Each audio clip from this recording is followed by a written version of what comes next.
Listen, we all have bad days. It's kind of normal. Geez, it'd be kind of weird if you were up all the time. That's just not normal. So, what do you do when you have a bad day? Well, in this video, I'm going to show you what I do and how I think about bad days, and hopefully that will help you when in the inevitable bad days that you will have come up for you. With that being said, let's go.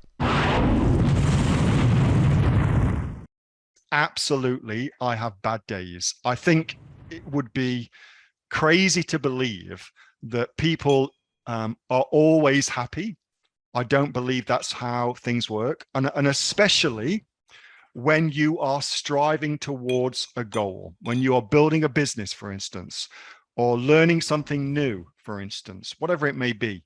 I think it's impossible to always be happy within that. And I used to race when I was a lot younger. I used to race motocross bikes, and the dude who used to coach me for racing motocross bikes, he used to say to me, you know, you'll spend 1/3 of your time on your ass because you're going to fall off your bike, it's going to hurt, and you're going to be 1/3 of the time when you're practicing, it won't go well. You know, something will go wrong. So 1/3 of the time when you're building a business, you ain't going to feel amazing. It's not going to be great.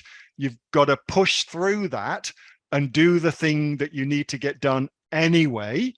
And that's a great muscle to develop, doing things when you really don't feel like doing them. It's just a muscle. So you spend 1/3 of your time, in my case, on your ass when you come off your bike. I used to come off a lot.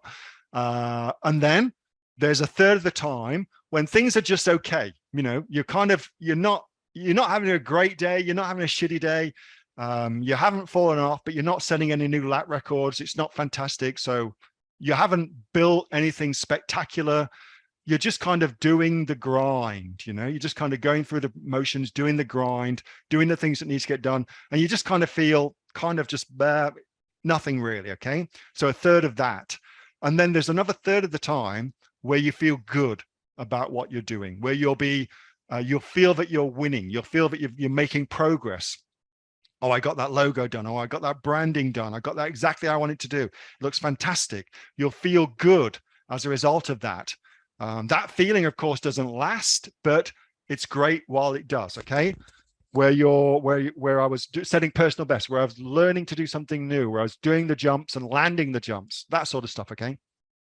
The rule of thirds, I think, is a great way to look at it. And the reason I think it's great is because as an entrepreneur, you will absolutely have days where it just sucks to be an entrepreneur, where things aren't going right, where you feel like giving up, where things aren't working properly. And it's in those moments that I suggest you remember this rule of thirds. You know, it's just one of those bad days.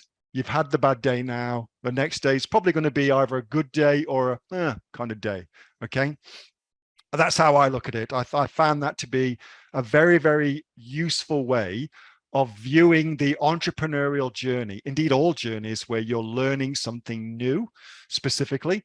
It's a great way of viewing the world through the lens of 1/3 will be shit, 1/3 will be just kind of blah, and the other 1/3 is going to be good. Okay, that's worked really, really well for me. That was a video from my regular Monday night Q&A session with the members of the Aussie Online Entrepreneurs. We are a community of over 2,500 people and growing. We're the fastest growing community of e-commerce entrepreneurs right now, with sales, by the way, of over $50 million.